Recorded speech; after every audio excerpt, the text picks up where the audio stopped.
आज हम लोग स्टार्ट कर रहे हैं इनवर्स ट्रिगोनोमेट्रिक फंक्शन का डिफरेंशिएशन अंडर रिस्ट्रिक्टेड कंडीशन।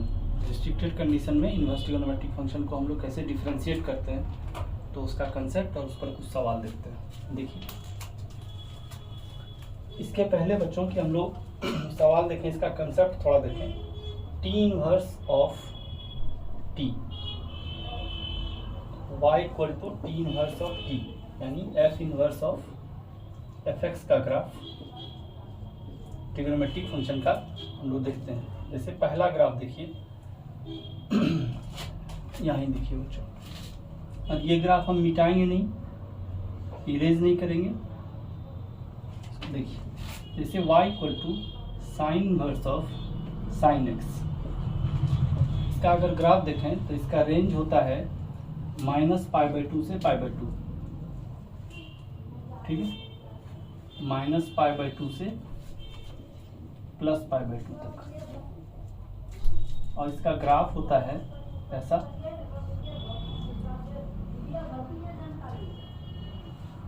ऐसा ग्राफ चलता रहेगा, और भी आगे बढ़ा सकते हैं आप।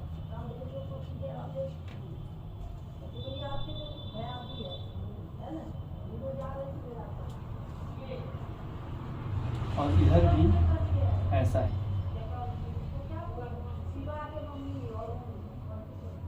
ठीक है। ये हुआ 0, ये हुआ पाई, ये हुआ 2π, ये हुआ 3π, और अगला कहीं और जाएगा तो ये हो जाएगा 4π।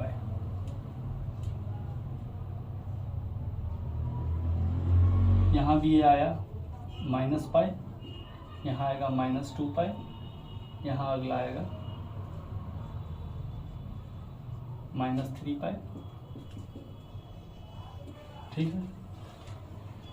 यहाँ आ जाएगा π/2, यहाँ आ जाएगा -π/2, यहाँ आ जाएगा 3π/2, यहाँ 5π/2, और इस तरह से बढ़ता रहेगा। इस फंक्शन का जो इक्वेशन है, इस फंक्शन का, ये होगा y इक्वल टू एक्स, ठीक है। अब देखिए, यहाँ पर जितना भी एंगल है सब 45 डिग्री पर टिका हुआ है, यानी π/4 के एंगल पर टिका है। तो इस तरफ का जो भी ग्राफ होगा वो सब तो 45 के एंगल पर टिका होगा, ये भी 45 पर टिका होगा, ठीक है। तो इसमें तो 45 पर टिका है, तो इसका स्लोप जो होगा वो तो पॉजिटिव होगा, यानी 1 होगा। यानी इस सब कंडीशन में y इक्वल टू एक्स तो रहेगा। यानी यहाँ पर अगर देखें तो यहाँ पर इसका इक्वेशन होगा y इक्वल टू एक्स। अब इसके साथ यहाँ पर जो वैल्यू है वही इसका y इंटरसेप्ट होगा, और वो कैसा होगा कि अगर इस लाइन को आप पीछे बढ़ा दें तो 2π पर काटेगा नीचे, लेकिन ये होगा -2π, क्योंकि इसको अगर आप नीचे बढ़ा देंगे तो ये y एक्सिस को काटेगा -2π पर। तो यहाँ पर लिखना है x - 2π, ठीक है। दूसरा देखिए, ये हो जाएगा graph y equal to -x, ठीक है। अब ये ग्राफ को नीचे अगर बढ़ाएं तो कहीं इंटरसेक्ट करेगा नहीं, तो इसको ऊपर अगर बढ़ाएंगे तो इंटरसेक्ट वहीं करेगा जहाँ पर x इक्वल टू π है, तो ऊपर में काटेगा π पर, तो -x प्लस π हो जाएगा इसका इक्वेशन, ठीक है। इस ग्राफ को अगर देखें तो ये हो जाएगा y इक्वल टू -x, है ना, और इसको अगर नीचे बढ़ाएं तो ये भी काटेगा कितना पर, -π पर, ठीक है। इस लाइन का इक्वेशन अगर देखें तो ये 45 डिग्री एंगल बना रहा है, तो y इक्वल टू एक्स। अब ये ऊपर में कितना पर काटेगा, नीचे, तो इधर इसको नीचे बढ़ाएंगे तो y एक्सिस को नहीं काटेगा, ऊपर में काटेगा कितना पर, 2π पर, तो x प्लस 2π, ठीक है। इसी तरह सारा इक्वेशन का ग्राफ होगा। जैसे ये इक्वेशन है, इसका अगर ग्राफ का इक्वेशन खींचें तो ये 45 डिग्री माइनस के साथ होगा, यानी 135 बना रहा है यहाँ से, तो -x, इसको बढ़ाएं तो नहीं काटेगा, इसको ऊपर बढ़ाएं तो +3π पर काटेगा, तो x प्लस 3π। सिमिलरली इसी तरह आगे भी बढ़ता रहेगा। और अब देखिए कि graph of y equal to cosec inverse cosec x is same as graph of y equal to sine inverse of sine x, but there is a hole at x equal to n pi. Same graph ऐसा ही रहेगा, देखिए same graph ऐसा ही रहेगा, ठीक है। लेकिन क्या होगा, जब x एक्सिस को काटेगा तो यहाँ पर एक होल आएगा, ठीक है। यहाँ पर भी जब काटेगा आगे तो यहाँ पर भी एक होल आएगा n पाई पर, यहाँ पर भी काटेगा, सारा इक्वेशन सेम रहेगा बच्चों, लेकिन वहाँ पर एक होल होगा, ठीक है।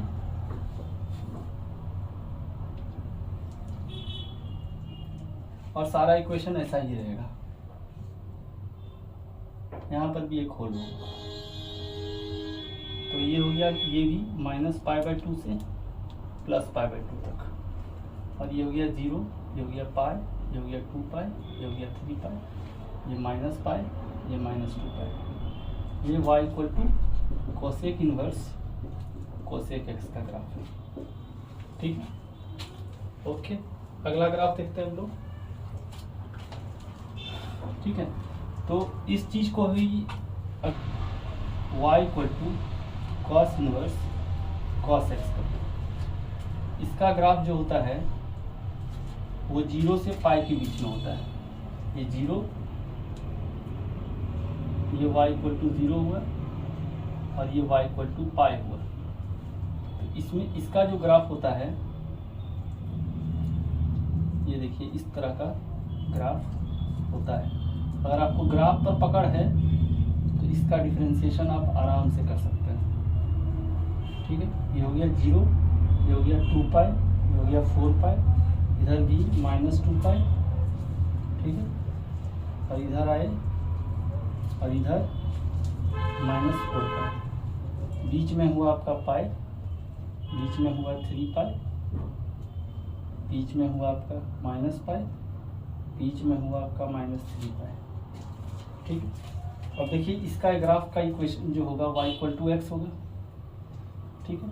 यहाँ पर अगर देखें ये y इक्वल टू x और इसको नीचे लेके जाइएगा तो -2 पाई हो जाएगा, x -2 पाई हो जाएगा ये, ठीक है। यहाँ पर अगर देखें तो y इक्वल टू -x होगा, क्योंकि ओरिजिन से पास हो रहा है ये लाइन। ये लाइन का अगर ग्राफ देखें तो y इक्वल टू x, इसका इक्वेशन, इस लाइन का इक्वेशन बोल रहा हूँ बच्चों, y इक्वल टू x। और यहाँ पर देखिए कितना पर काटेगा, इधर बढ़ाने पर ही काटेगा नहीं, इसको ऊपर अगर बढ़ा दें तो ये 2 पाई पर काटेगा, तो x प्लस 2 पाई, ठीक है। जिस तरह इसमें कंसेप्ट लगाए सेम इसी तरह कंसेप्ट यहाँ है, ठीक है। अगला ग्राफ देखें तो y equal to tan inverse tan x। इसका अगर ग्राफ देखें तो इसका ग्राफ होगा, इसका रेंज -π/2 से π/2 तक, ठीक है।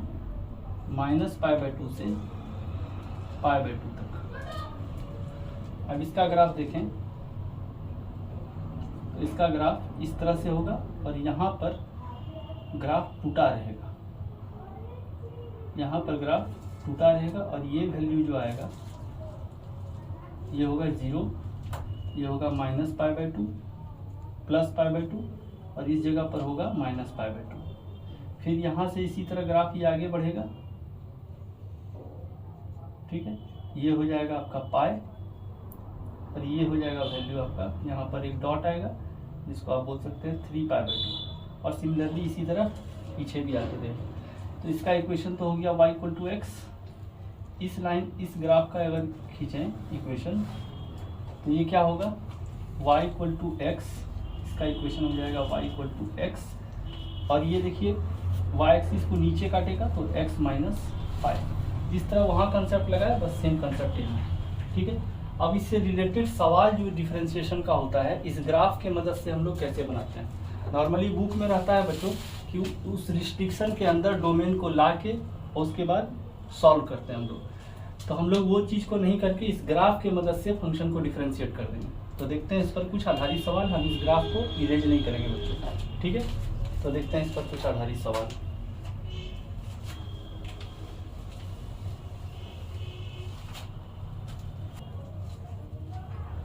तो देखिए बच्चों, पहला सवाल है y इक्वल टू, इसका मतलब इस फंक्शन y इक्वल टू इतना का डिफ्रेंशिएशन करना है जब डोमेन का रिस्ट्रिक्शन सेट किया गया है।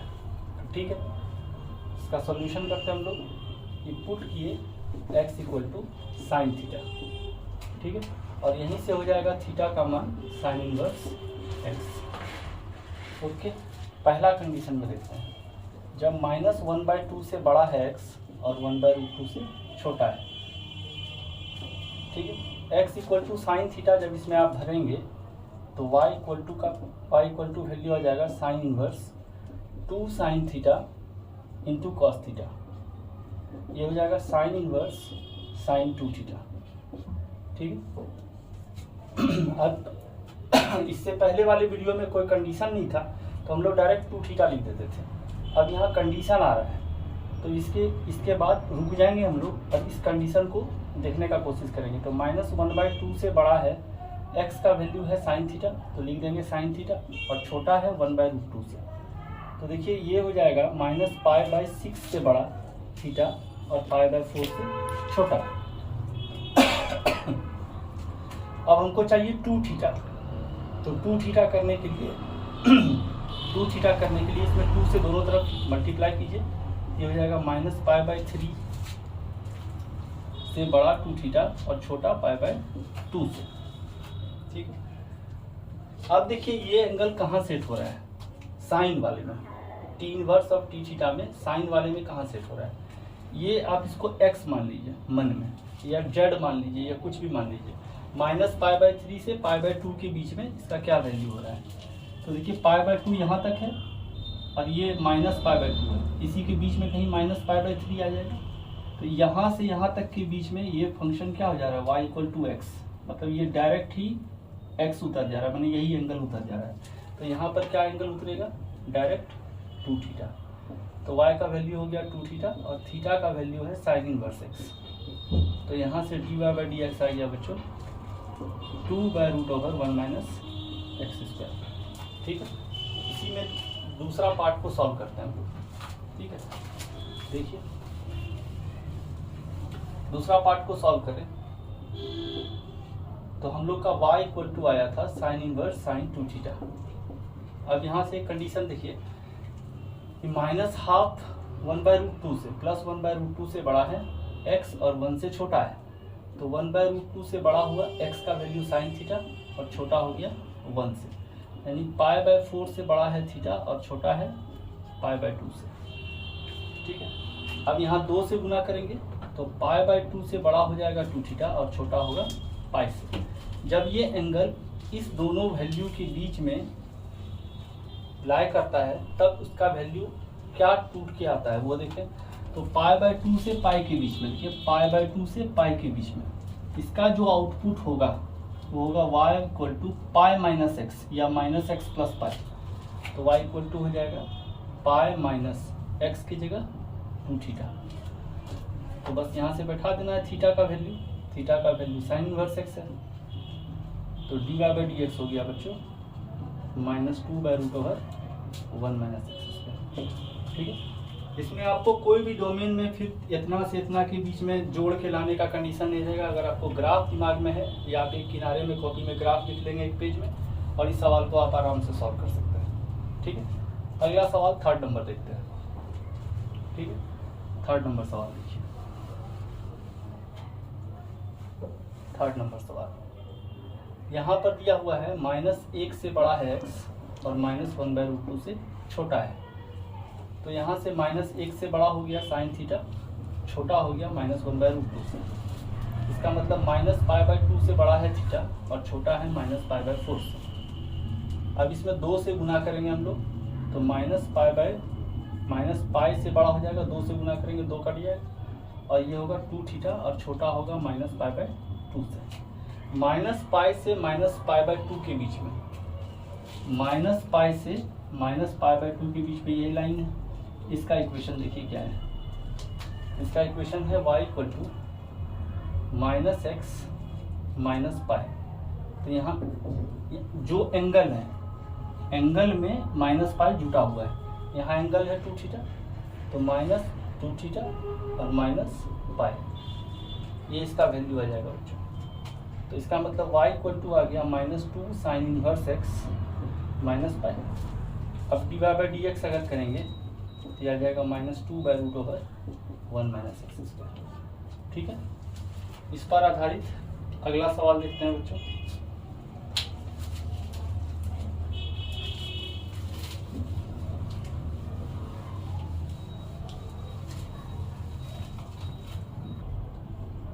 अगला सवाल देखते हैं बच्चों। तो y का वैल्यू दिया है, इसका dy/dx निकालना है जब डोमेन का रिस्ट्रिक्शन है। ठीक, तो इस कंडीशन के लिए भी सब्स्टिट्यूशन दिखाया गया था इसके पहले के वीडियो में। तो इसमें सॉल्यूशन लिखते हैं कि पुट करिए x equal to sine theta. तो यहीं से देख लीजिए थीटा हो जाएगा साइन इनवर्स x। जैसे ही पुट करेंगे तो y इक्वल टू हो जाएगा sine inverse 3 sine theta -4 sine cube theta, और ये हो जाएगा साइन इनवर्स साइन 3 थीटा। ठीक है, अब यहाँ इसके बदले इसके तुरंत बाद 3 थीटा नहीं लिखेंगे क्योंकि अब यहाँ पर रिस्ट्रिक्शन है। इसके पहले सवाल जो हम लोग लिए थे अलग वीडियो में उसमें कोई रिस्ट्रिक्शन नहीं था, अब यहाँ रिस्ट्रिक्शन है। तो अब यहाँ से देखिए पहला नंबर कंडीशन में -12 से बड़ा है x और हाफ से छोटा है। इसका मतलब -12 से बड़ा है साइन थीटा और छोटा है हाफ से। इसका मतलब -π/6 से बड़ा है थीटा और छोटा है π/6 से। अब यहाँ हमको 3 थीटा लाना है, तो 3 से गुना करेंगे तो -π/2 से बड़ा होगा 3 थीटा और छोटा होगा π/2 से। अब ये है मेरा एंगल, ठीक है, x एक्सिस का वैल्यू, ये है मेरा एंगल। अब ये एंगल देखते हैं कितना से कितना के बीच में। तो देखिए -π/2 से π/2 के बीच में ये आउटपुट जो मेरा दे रहा है y, वो यही एंगल दे रहा है, यानी 3 थीटा। ठीक, तो यहाँ पर कंडीशन क्या आ जाएगा, y इक्वल टू 3 थीटा, क्योंकि ये प्रिंसिपल डोमेन में है। तो इसका मतलब 3 साइन इनवर्स x। तो dy/dx का वैल्यू हो गया 3/√1 -x²। ठीक, इसी का दूसरा पार्ट सॉल्व करते हैं बच्चों। इसका दूसरा पार्ट अगर देखें तो हाफ से बड़ा है x और छोटा है 1 से, तो हाफ से बड़ा हुआ साइन थीटा, छोटा हो गया 1 से, तो π/6 से बड़ा थीटा और छोटा हो गया π/2 से। अब हमको 3 से गुना करना है, तो π/2 से बड़ा हो गया 3 थीटा और छोटा हो गया π से। अब इस दोनों के बीच में मेरा एंगल लाइ कर रहा है, तो कंडीशन देखें क्या आएगा। π/2 से π के बीच में, π/2 से π के बीच में मेरा ये वैल्यू है आउटपुट, मतलब ये एंगल का माइनस और प्लस पाई, यानी y इक्वल टू हो जाएगा ये एंगल कितना है यहाँ 3 थीटा, तो ये हो जाएगा -3 थीटा प्लस पाई। ये एंगल जो कंडीशन आ रहा है वो एक एंगल है, इसको आप जेड भी मान सकते हैं। तो π/2 से जेड बड़ा और पाई से छोटा, तो ये क्या आएगा y equal to -z plus pi. तो जेड की जगह 3 थीटा है, तो -3 थीटा प्लस पाई। तो -3 और थीटा का वैल्यू है साइन इनवर्स x और प्लस पाई। तो dy/dx हो गया -3/√1 -x²। अगला सवाल लेते हैं इसी में, अगला पार्ट, थर्ड नंबर कि -1 से बड़ा है बच्चों और -12 से छोटा है। इसका मतलब -1 से बड़ा है साइन थीटा और छोटा है -12 से। इसका मतलब -π/2 से बड़ा है थीटा और छोटा है -π/6 से। ठीक है, अब हमको 3 थीटा चाहिए, तो 3 से गुना कर दीजिए, तो -3π/2 से बड़ा है 3 थीटा और छोटा है -π/2 से। अब इस दोनों के बीच में ये एंगल लाई कर रहा है। ठीक है, -3π/2, देखिए -1π/2 -2π/2 और ये हो गया -3π/2। ठीक, -3π/2 से -π/2 के बीच में, यानी ये वाला एंगल है, इसके बीच में वैल्यू आता है -x - पाई। तो y इक्वल टू -x की जगह 3 थीटा -3 थीटा और -पाई। तो अब यहाँ से वैल्यू भर देंगे, -3 साइन इनवर्स x - पाई। तो dy/dx का वैल्यू हो जाएगा -3/√1 -x²। ठीक है बच्चों, इस पर अगला और सवाल देखते हैं बच्चों।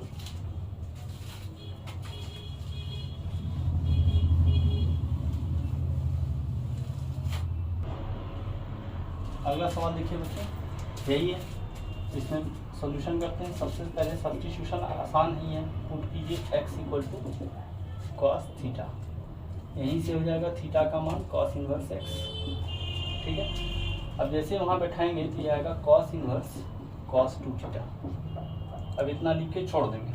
अब पहला कंडीशन देखेंगे यहाँ से कि 0 से बड़ा है x और 1 से छोटा है, इसका मतलब 0 से बड़ा है कॉस थीटा और 1 से छोटा है। कॉस फंक्शन डिक्रीजिंग फंक्शन होता है बच्चों, तो इनक्वालिटी चेंज हो जाएगा। तो यहाँ पर क्या हो जाएगा, 0 से बड़ा थीटा और π/2 से छोटा, ये सारा इनक्वालिटी चेंज होगा। कॉस 0 यहाँ, कॉस π/2 यहाँ, और इनक्वालिटी चेंज। तो 0 से बड़ा थीटा और π/2 से छोटा। तो देखिए 0 से पाई के बीच में ही π/2 होगा, यानी यही इसका डायरेक्ट वैल्यू हो जाएगा। तो वैल्यू क्या होगा, y इक्वल टू 2 थीटा, और थीटा का वैल्यू कॉस इनवर्स x, तो dy/dx का वैल्यू आएगा -2/√1 - x²। दूसरा सवाल देखते हैं इसी में बच्चों, -1 से बड़ा है x और 0 से छोटा है, ठीक है। देखिए साइन फंक्शन, टेन फंक्शन, ये दोनों फंक्शन इंक्रीजिंग होता है, तो इनइक्वालिटी में चेंज नहीं होता है, नो चेंज इन इनइक्वालिटी, ठीक है। लेकिन कॉस फंक्शन, सेक फंक्शन, ये डिक्रीजिंग होता है, तो इसमें there is a change in inequality, ठीक है। चलिए अब देखें आगे, -1 से बड़ा 0 से छोटा है, तो इसका मतलब -1 से बड़ा कॉस थीटा है और छोटा है 0 से। अब देखिए -1 कॉस कितना पर होता है, पाई पर, और ये कितना पर होता है, π/2 पर। तो π/2 से बड़ा हो गया थीटा और पाई से छोटा हो गया, π/2 से पाई के बीच में, ठीक है, क्योंकि cos पाई -1 होता है। अब देखिए π/2 से पाई के बीच में, π/2 से ये हो गया आपका, और यहाँ 2 थीटा से गुना करना है क्योंकि अंदर में है 2 थीटा, तो पाई से बड़ा हो जाएगा 2 थीटा और 2 पाई से छोटा हो जाएगा, पाई से 2 पाई के बीच में। तो देखिए ये तो इसका ग्राफ है x - 2 पाई का, इसका ग्राफ क्या होगा, पाई से 2 पाई के बीच में ये लाइन, ये आउटपुट आएगा हम लोग का।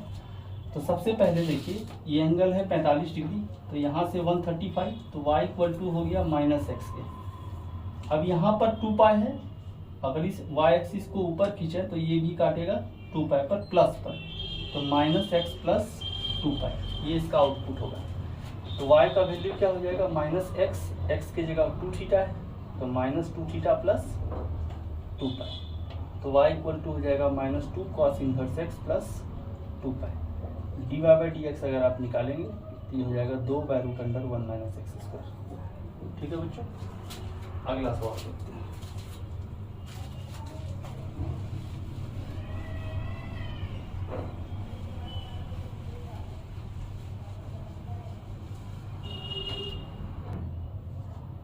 अगला सवाल देखते हैं बच्चों, यहाँ दिया है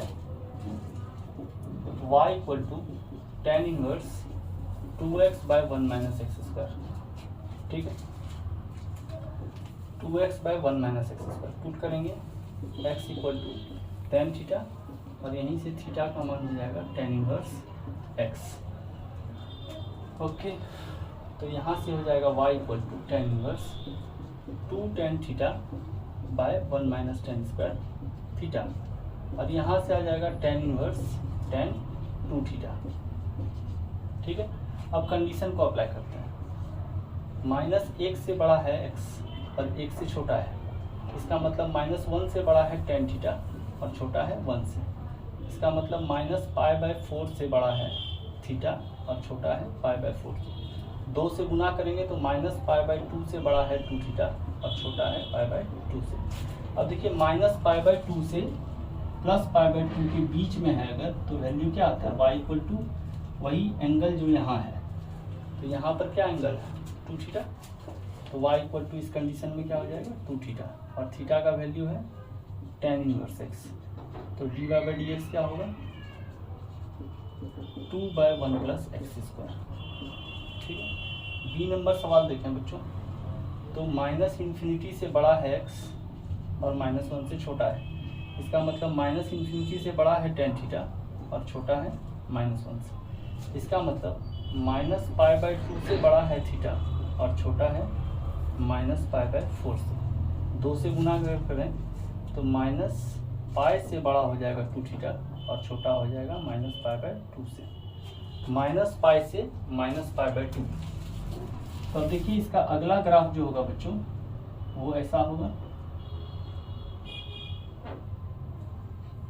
ऐसा होगा और यहाँ आ जाएगा -π से -π/2 के बीच में। देखिए यही वाला पार्ट हुआ।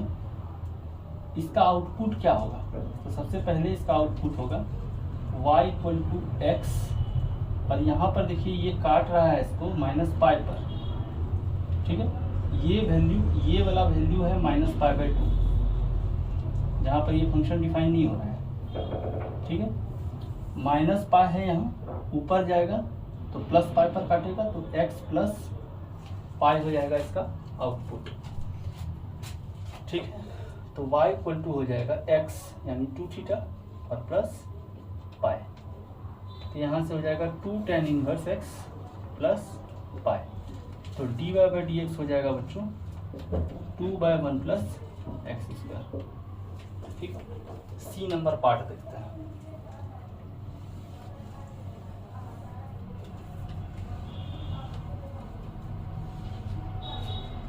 सी नंबर पार्ट देखें तो 1 से बड़ा है x और इन्फिनिटी से छोटा है। 1 से बड़ा है tan थीटा, छोटा है इन्फिनिटी से, यानी π/4 से बड़ा है थीटा और छोटा है π/2 से। 2 से गुना करें तो π/2 से बड़ा हो गया 2 थीटा और छोटा हो गया π से। अब इसके बीच में देखें π/2 से π के बीच में इसका वैल्यू क्या आएगा? तो आएगा x - π, ठीक है। तो x की जगह क्या होगा? 2 थीटा और -π। तो y = 2 tan इनवर्स x - π। तो dy/dx हो जाएगा 2/1 + x², ठीक है बच्चों। अब इस पर एक और लास्ट सवाल देखते हैं। आशा करते हैं कि आपको समझ आ रहा होगा, ठीक है। इस पर एक और लास्ट सवाल देखते हैं बच्चों। अगला सवाल है बच्चों y = tan inverse 3x - x³। Solution करते हैं। तो दिया है y = tan inverse 3x - x³ / 1 - 3x², ठीक है। पुट करते हैं x = tan थीटा, यहाँ से थीटा आ जाएगा tan इनवर्स x, तो y हो जाएगा tan inverse 3 tan theta - tan³ theta by 1 - 3 tan² theta, ठीक है। तो tan इनवर्स tan 3 थीटा। अब यहाँ तक जाके थोड़ा रुकेंगे क्योंकि अलग अलग कंडीशन दिया है। पहला कंडीशन है कि -1/√3 से बड़ा है x और 1/√3 से छोटा है। इसका मतलब -1/√3 से बड़ा है tan थीटा और छोटा है 1/√3 से। इसका मतलब -π/6 से बड़ा है थीटा और छोटा है π/6 से। तो अब हम लोग को 3 थीटा निकालना है, तो इसका मतलब -π/2 से बड़ा है 3 थीटा और छोटा है π/2 से। तो देखिए ये एक एंगल है, -π/2 से π/2 के बीच में y का वैल्यू वही एंगल हो जाता है, यानी y का वैल्यू हो गया 3 थीटा यानी 3 tan इनवर्स x। अब dy/dx आप आराम से निकाल सकते हैं, ये हो जाएगा 3/1 + x², ठीक है। दूसरा कंडीशन देखते हैं।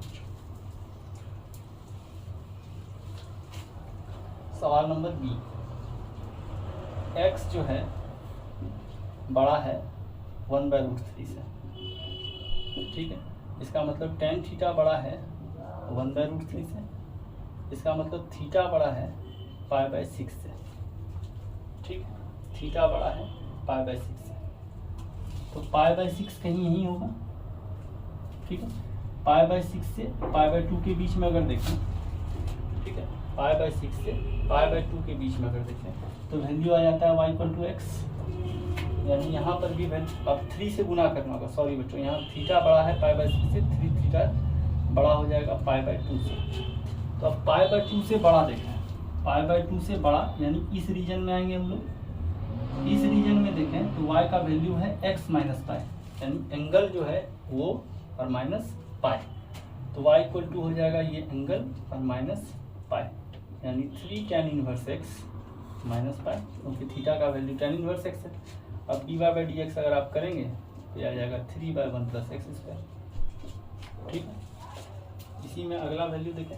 ये देखिए जैसे हम लोग यहाँ पर मिस्टेक कर रहे थे x > π/6, तो यहाँ पर ये एंगल तक पहुँचना है, उसके बाद हम लोग वहाँ खोजेंगे, क्योंकि एंगल यहाँ पर 3 थीटा है, थीटा नहीं है।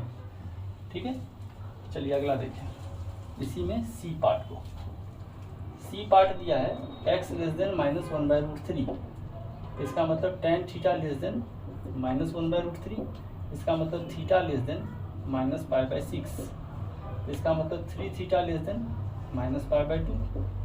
-π/2 से छोटा है एंगल, तो -π/2 से छोटा एंगल माने इस ब्रांच में आएंगे, -π/2 यहाँ है, इससे छोटा, तो इस ब्रांच में आएंगे, यहाँ पर वैल्यू y इक्वल टू क्या होगा x + पाई।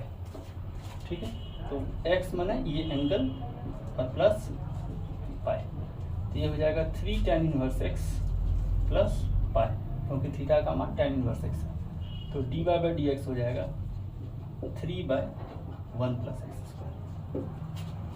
तो बच्चों इस टॉपिक पर हम लोगों ने 5 सवाल देखा अलग अलग कंडीशन में।